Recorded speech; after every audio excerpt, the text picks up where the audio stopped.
Hello everyone, good morning. Today we will analyze the chemistry paper of last year 2024.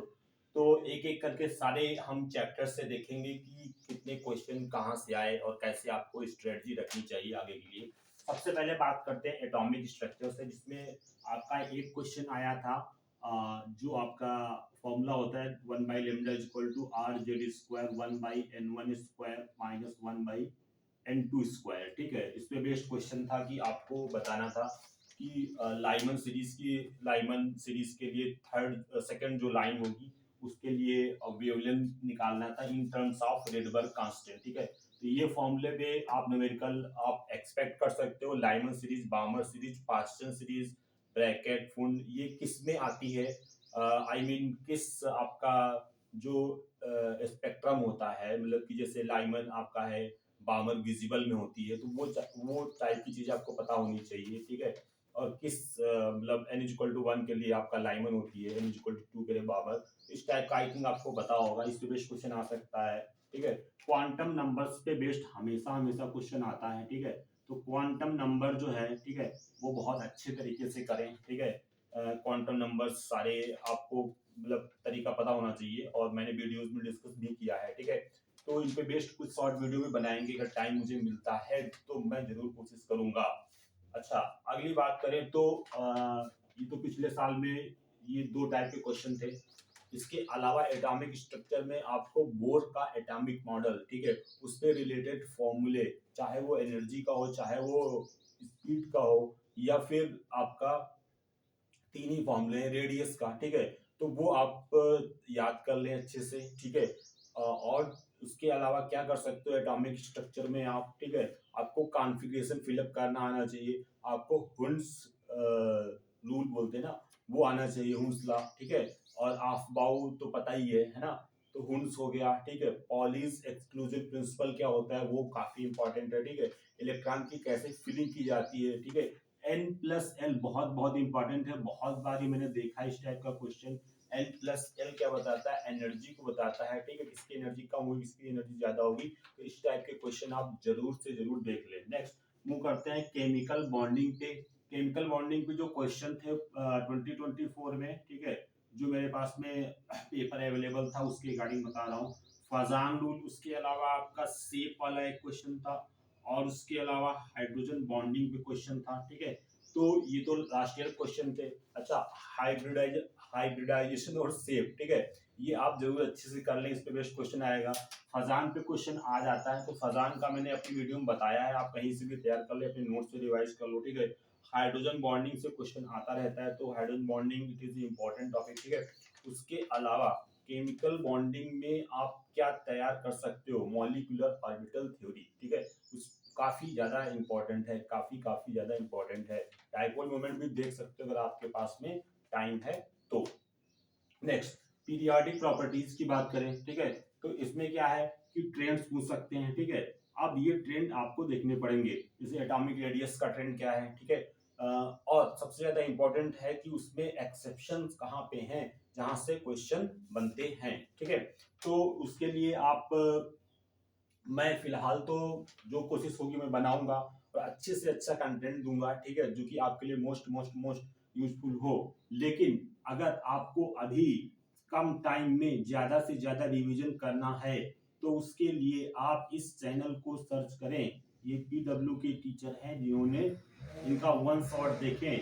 ठीक है, जो कि 40 minute, 30 minute, 1 घंटे का है हर एक टॉपिक का, तो मेजर मेजर चीजें कंप्लीट हो जाएंगी। तो please note it down, Pankaj sir chemistry. ठीक है, अगली बात करते हैं हम लोग पीरियोडिक टेबल में सारे आपको ट्रेंड देखने हैं। ठीक है, चाहे वो आयनाइजेशन एंथैल्पी हो, या फिर इलेक्ट्रॉन गेन एंथैल्पी हो, या फिर इलेक्ट्रोनेगेटिविटी, ये सारी चीजें। एसिडिक नेचर, बेसिक नेचर पे भी इनऑर्गेनिक का जनरल क्वेश्चन आपका आया था। ठीक है, तो वो आप अच्छे से तैयार कर ले। नेक्स्ट बात करें तो इक्विलिब्रियम। ठीक है, इक्विलिब्रियम से वैसे तो इसमें कम ही क्वेश्चन मुझे दिखे। एक क्वेश्चन था केपी और प्रेशर में रिलेशन वाला। ठीक है, मैंने अपने PYQ में कराया है, इसका लिंक मैं आपको दे दूंगा डिस्क्रिप्शन में। ठीक है, दूसरा पीएच पे क्वेश्चन था। ठीक है, तो ये आपका काफी ज्यादा इंपॉर्टेंट हो जाता है। पीएच निकालना, ठीक है, चाहे वो स्ट्रॉन्ग एसिड का हो या वीक एसिड का हो या दो एसिड के मिक्सर का हो या दो बेस के मिक्सचर का हो या एसिड बेस के मिक्सचर का हो, शायद एसिड बेस के मिक्सचर का क्वेश्चन था, ठीक है, तो ये काफी इंपॉर्टेंट है। उसके अलावा अगर हम बात करें आपका, तो आप जैसे बफर सोल्यूशन है, ये काफी इंपॉर्टेंट है, इसके पीएच निकालना आ सकता है, ठीक है। केमिकल इक्विलिब्रियम में आपका अगर बात करें तो जैसे जो इक्विलिब्रियम कांस्टेंट्स हैं, ठीक है, जैसे कि आपका K1 है किसी रिएक्शन के लिए A टू B, तो अगर रिएक्शन को रिवर्स कर देंगे तो 1/K1 हो जाएगा, दो रिएक्शन को ऐड करेंगे तो मल्टीप्लाई हो जाएगा, दो रिएक्शन को सब्सट्रैक्ट करना पड़ रहा है या पलट के ऐड करना पड़ रहा है तो उनका इक्विलिब्रियम कांस्टेंट डिवाइड हो जाएगा। इसके काफी सारे क्वेश्चन आने एक्सपेक्टेड रहते हैं, ठीक है, तो वो चीज आप देख लें, जितना मोटा मोटा है उसको देख लें। अपने जो भी आपके पास मॉड्यूल या मटेरियल है उसका आपको लास्ट में एक माइंड मैप होगा या आपका उसमें समरी होगी, जो भी इसमें सारे फॉर्मूले हैं तो वो आप एक साथ देख लें और क्वेश्चन को प्रैक्टिस करें with only PYQ, that is the most reliable source, most reliable source. Next हम लोग बात करें तो रिडॉक्स, ठीक है, रिडॉक्स में जो क्वेश्चन था ऑक्सीडेशन नंबर निकालने का, ठीक है, उसके अलावा बैलेंसिंग का क्वेश्चन था, ठीक है, तो ऑक्सीडेशन नंबर निकालना काफी इजी होता है, ठीक है, ऑक्सीडेशन नंबर निकालना काफी इजी होता है, इसमें गलती मत करना। बैलेंसिंग का हिट एंड ट्रायल से कर सकते हो, तो बैलेंसिंग भी ट्राई कर सकते हो, बट अभी तक नहीं किया है तो ज्यादा टाइम नहीं इसमें गंवाना है। नेक्स्ट बात करें तो इलेक्ट्रोकेमिस्ट्री से भी एक से दो क्वेश्चन आ जाते हैं, तो इलेक्ट्रोकेमिस्ट्री में आप थोड़ा सा शॉर्ट वीडियो देख लीजिएगा, जितना आपको आता है उतना रिवाइज कर लीजिएगा। मोलर कंडक्टिविटी ये वाला पार्ट है ना, और कोहलरास ला ये वाला पे बेस्ड, इस पे बेस्ड न्यूमेरिकल आता रहता है मोस्ट प्रोबेबली, चाहे वो जेईई मेंस हो, चाहे वीआईटी हो, चाहे मणिपाल हो, चाहे बिटसेट हो, तो उसको एक बार जरूर देख लेना। फैराडे लॉ पे भी न्यूमेरिकल आता है, first law and second law के जो फॉर्मूले लगते हैं, अगर आप उसको अच्छे से रिवाइज कर लोगे तो अच्छा हो जाएगा। देन हम लोग बात करते हैं नेक्स्ट थर्मो से भी एक आध क्वेश्चन आया हुआ है, ठीक है, सिंपल फॉर्मूले आप देख लो। केमिस्ट्री का पेपर बहुत बहुत बहुत बहुत बहुत इजी आता है, क्योंकि मैंने केमिस्ट्री में लगभग सारे क्वेश्चन किए थे और केमिस्ट्री आपकी रैंक बना देती है, तो केमिस्ट्री में गलती मत करना। नेक्स्ट हम लोग अगर बात करें तो सोल्यूशन से 1/2 फैक्टर आई का एक क्वेश्चन आया हुआ था, ठीक है। सोल्यूशन में जितना कॉलिगेटिव प्रॉपर्टी है, चाहे वो एलिवेशन इन बॉइलिंग पॉइंट हो, चाहे डिप्रेशन इन फ्रीजिंग पॉइंट हो, या फिर ऑस्मोटिक प्रेशर और ये सारी चीजें, इस पे बेस्ड क्वेश्चन आता रहता है, ठीक है। इसके फॉर्मूले आप ध्यान कर लें, बहुत बहुत सिंपल होता है, ठीक है। तो सोल्यूशन वाले क्वेश्चन चैप्टर से क्वेश्चन आ सकता है, राउट लॉ पे भी बेस्ड क्वेश्चन में भी आ जाए, ठीक है, लेकिन जो कॉलिगेटिव प्रॉपर्टीज हैं उस पे बेस्ड क्वेश्चन आने की ज्यादा प्रोबेबिलिटी है। चलो आगे बात करते हैं तो केमिकल काइनेटिक्स, इसमें फर्स्ट आर्डर रिएक्शंस पे बेस्ड क्वेश्चन आया हुआ था, जो कि थोड़ा सा मींस कैलकुलेशन हो जाता है, इसमें कोशिश करें ट्रिक लगाने की, ठीक है। I will try to make a video, otherwise YouTube पे सर्च कर लेना, टाइम कम है शायद वीडियो ना मिल पाए, ठीक है। और केमिकल काइनेटिक्स में आप थोड़ा सा जीरो ऑर्डर देख लेना, ठीक है, जीरो ऑर्डर फर्स्ट ऑर्डर ही है जेईई मेंस के अंदर, तो वही चीज यहाँ पे भी आएगी, ठीक है, मोस्ट प्रोबेबली फर्स्ट ऑर्डर ही आएगा, तो आप कर पाओगे उसको, ठीक है। और जो रेडियो एक्टिव रिएक्शंस होती हैं वो फर्स्ट ऑर्डर रिएक्शन होती है। नेक्स्ट सरफेस केमिस्ट्री से एक आध क्वेश्चन आ जाता है, हार्डी सूजी रूल होता है, ठीक है, तो जितना ज्यादा चार्ज होता है उतना ज्यादा प्रेसिपिटेशन करता है, तो उतना इंपॉर्टेंट नहीं है। नेक्स्ट हम बात करें कोऑर्डिनेशन से, बड़ा सिंपल क्वेश्चन आता है, अभी जो आजकल में पेपर हुए हैं उसमें बड़ा सिंपल क्वेश्चन था, तो ज्यादा परेशान नहीं होना है कोऑर्डिनेशन केमिस्ट्री के लिए, स्पेशली वीआईटी के लिए। नेक्स्ट अगर हम लोग बात करें डीएनएफ ब्लॉक से एक से दो क्वेश्चन आता रहता है, ठीक है, थोड़ा सा टफ पड़ जाता है ये वाला, तो प्लीज अगर आपने पढ़ा है तो देख लेना, अदरवाइज इसको छोड़ देना, ठीक है। नेक्स्ट मूव करते हैं, ये तो हो गया जनरल, इनऑर्गेनिक का कुछ भी क्वेश्चन पूछ सकते हैं। ऑर्गेनिक का एक बड़ा पोर्शन कवर होता है, जो कि आपको आएगा last, I mean named reaction अगर आप अच्छे से तैयार कर लो तो देखो तुमको बताते हैं कि पिछले साल के पेपर में कितनी सारी नेम रिएक्शन पे बेस्ड क्वेश्चन था, ठीक है। एक क्वेश्चन में उन्होंने पूछा था एल्डोल और कैनिजारो किस मीडियम में होती हैं, ठीक है। तो एल्डोल स्ट्रांगली बेसिक में होती है, सॉरी कैनिजारो स्ट्रांगली बेसिक में होती है। एल्डोल आपकी एसिडिक और बेसिक दोनों में हो सकती है। It was a good question, क्योंकि वहां पे मैं एक बार के लिए कंफ्यूज हुआ था, क्योंकि मुझे लगा कि बेस वाला आंसर होगा, बट एल्डोल एसिडिक और बेसिक दोनों में होगी। आईयूपीएससी नेमिंग पे क्वेश्चन आया हुआ था।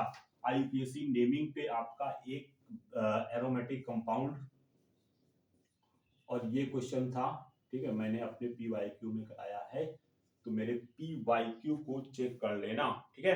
नेक्स्ट आपका जो ये ऑर्गेनिक वाले टेस्ट होते हैं, ठीक है, उसमें आप देख लेना, ठीक है। जो क्वेश्चन आया था वो बड़ा सिंपल था कि आपका कौन सा कंपाउंड दिया हो, कंपाउंड्स दिए हुए थे, लेसाइग्ने टेस्ट कौन सा कंपाउंड नहीं देगा, समथिंग लाइक दैट, ठीक है। आप लेसाइग्ने टेस्ट पढ़ लेना तो आपको आ जाएगा, ठीक है। बट मैं इस पार्ट पे ज्यादा जोर नहीं देता हूँ, it is kind of boring. अगर पढ़ सकते हो तो पढ़ लो, ठीक है। जीओसी से सिंपल सिंपल क्वेश्चन आते हैं, ठीक है। जीओसी से सिंपल सिंपल क्वेश्चन आते हैं, तो जीओसी आप देख लेना, ठीक है। अदरवाइज आप कर पाओगे बिना देखे हुए अगर आपने पढ़ा है, ठीक है। बट हम लोग बात कर रहे थे कि नेम रिएक्शन की, तो नेम रिएक्शन में जो रिएक्शन मुझे लास्ट ईयर में दिखी हैं वो मैं बता देता हूँ, ज्यादा इंपॉर्टेंट वाली, बाकी सारी नेम रिएक्शन एक बार देख डालो, ठीक है। तो मैं लास्ट ईयर में जैसे स्टीफन थी, ठीक है। उसके अलावा कहीं ना कहीं रोजनमुंड, हाफमैन ब्रोमाइड, ठीक है, और गटरमैन कोच, देन ये सारी रिएक्शन थी। इसके अलावा, ठीक है, Cannizzaro aldol, reamer T man, ठीक है, कार्बिल एमीन, ठीक है, ये काफी इंपॉर्टेंट रिएक्शन होती हैं। फिनाल की रिएक्शन इंपॉर्टेंट होती हैं। फिनाल की रिएक्शन जो डाई एजोबेंजीन, ठीक है, क्या बोलते हैं, डाई एजोनियम सॉल्ट, उसके साथ काफी इंपॉर्टेंट होती है, इसमें डाई बनती है, उसका कलर देख लेना प्लीज, टाइम निकाल के इतना देख लेना, बहुत कम टाइम लगेगा, ठीक है। उसके अलावा एनिलीन से डाई एजोटियम सॉल्ट, ठीक है, एनिलीन टू डाई एजोटियम सॉल्ट, ठीक है, आप समझ गए ना। तो वो वाली रिएक्शन काफी इंपॉर्टेंट है, ठीक है। तो ये सारा कुछ प्लीज देख लेना 12th केमिस्ट्री का, तो आपका काम अच्छा हो जाएगा। आप अब आप थोड़ा सा मैकेनिज्म में SN1 देखना, SN2 देखना, E1 देखना, E2 देखना, ठीक है। इन पे बेस्ड क्वेश्चन आया हुआ है लास्ट ईयर में, इस साल भी पूछ रहे हैं। कल के पेपर में मैंने देखा था E2 पे बेस्ड एक क्वेश्चन था। नेक्स्ट नेक्स्ट नेक्स्ट नेक्स्ट तो ये सारा मैंने आपको बता दिया बेटा, ठीक है। टेस्ट देख लेना, Tollens test, Fehling test, BR2 water test, Lucas test, सारे टेस्ट यूट्यूब से सर्च करके आप प्लीज 30 मिनट 40 मिनट का एक वीडियो देख लेना, उसका नोट्स बना लेना, रिवाइज कर लेना 2-3 बार, आपका मन में बैठ जाएगा, ठीक है। बिल्कुल परेशान होना नहीं है, जिन बच्चों का अभी टेस्ट है, काफी सारे बच्चों का, तो जस्ट आप रिलैक्स हो जाइए, क्योंकि आपके पास में अब ज्यादा पढ़ने का समय नहीं है। तो just relax and give your test, ठीक है, और आपका एग्जाम अच्छा जाएगा। तो चलिए मिलते हैं अगले वीडियो में किसी कंटेंट वाले टॉपिक के साथ। आप हमें कमेंट कर सकते हो अगर आपको लगता है कि किसी टॉपिक पे वन शॉट बनाना चाहिए। ओके, तो इस वीडियो को यहीं पे खत्म करते हैं, मिलते हैं